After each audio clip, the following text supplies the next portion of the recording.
Oh, jadi debatnya debat semantik ya. Saya tidak setuju endorsement, saya setuju mendukung. Ya, endorsement itu mendukung. Itulah. Ini kan jadi nggak asik ya pembicaraan kita.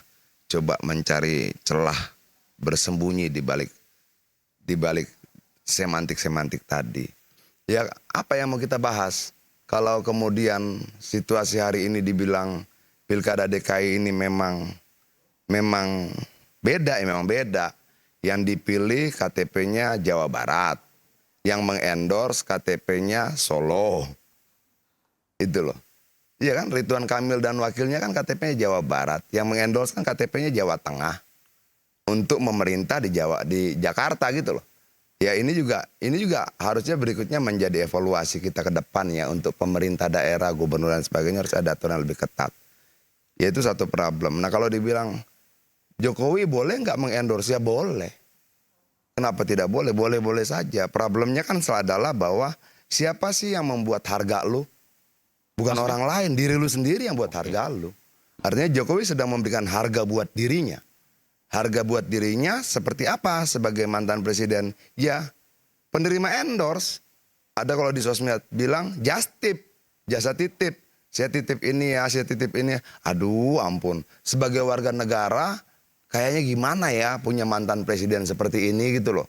Memangnya tidak ada persoalan-persoalan besar yang harusnya menjadi perhatian lebih besar buat mantan kepala negara. Kan semua orang punya kapasitas ya. Oke, kapasitas Adian ini segini, tenaganya itu cuma segini. Tapi kapasitas mantan presiden itu tenaganya segini. Dengan kapasitas sebesar ini, jangan ngurus yang ini.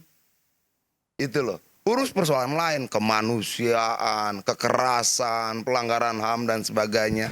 Harapan saya begitu gitu loh. Ya tapi kan saya sebagaimana layaknya warga negara yang lain cuma bisa berhenti berharap toh. Faktanya kan tidak seperti itu.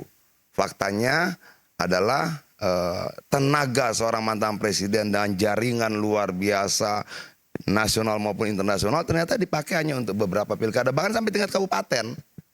Nah, lalu bagaimana? Boleh nggak tuh? Ya boleh-boleh saja. Tapi sekali lagi Jokowi sudah membuat harganya segitu.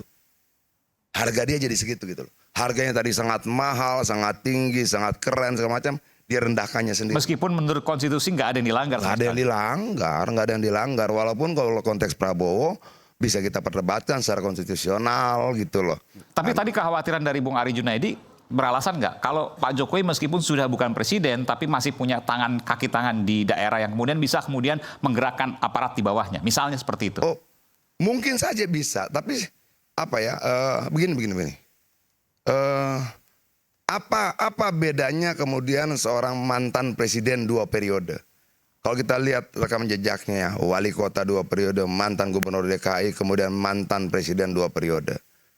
Emang gak ada urusan lain tentang bangsa ini yang lebih besar? Ada dong, banyak dong, kemiskinan, stunting. Bicaralah tentang itu. Itu loh. Kenapa bicara tentang pilkada kabupaten? Sadar nggak Pak Jokowi, kamu tuh membuat hargamu tuh menjadi seperti itu. Itu loh. Itu saja sedihnya. Tapi kalau lu tanya, secara konstitusional salah nggak? Ya enggak. Secara undang-undang salah nggak? Ya enggak. Itu loh. Tapi seperti orang bilang begini, nilai lu tergantung lu memilih siapa lawan lu. Itu loh. Kalau kemudian kita mau punya nilai tinggi, lawan kita harus gede. Lawan kita harus besar. Lawan kita harus kuat. Kita harus masuk pada pertarungan yang besar, pertarungan yang kuat. Nah sebagai mantan presiden 2 periode, kok masuk pertarungan kabupaten gitu loh. Apa saya ini pendukung Jokowi 2012, 2014, 2019. Itu loh. Bahwa kemudian di ujung jalan kita berpisah, itu proses sejarah. Tapi kalau dibilang sebagai warga negara, saya sedih melihat mantan presiden 2 periode kita kemudian berbicara tentang pilkada kabupaten. Apalagi kalau kita periksa DPT-nya. DPT-nya itu yang 500.000, 400.000 gitu loh. Maksudnya apa ya?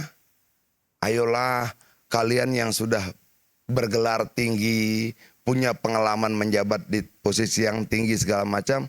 Yuk kita berbicara tentang hal-hal lain yang lebih besar. Yuk kita ikut campur untuk hal-hal lain yang lebih besar. Biarlah rakyat belajar dalam proses ini. Itu loh, ada problem lain di bangsa ini yang belum pernah selesai. Dari dulu pelanggaran HAM-nya belum selesai, stunting terus bertambah, katanya 25% anak Indonesia kelaparan dan sebagainya. Itu gimana? Itu loh. Ayo kita bicara soal itu yuk. Kan level lo sudah nasional nih, sudah mimpin negara nih gitu loh. Oke.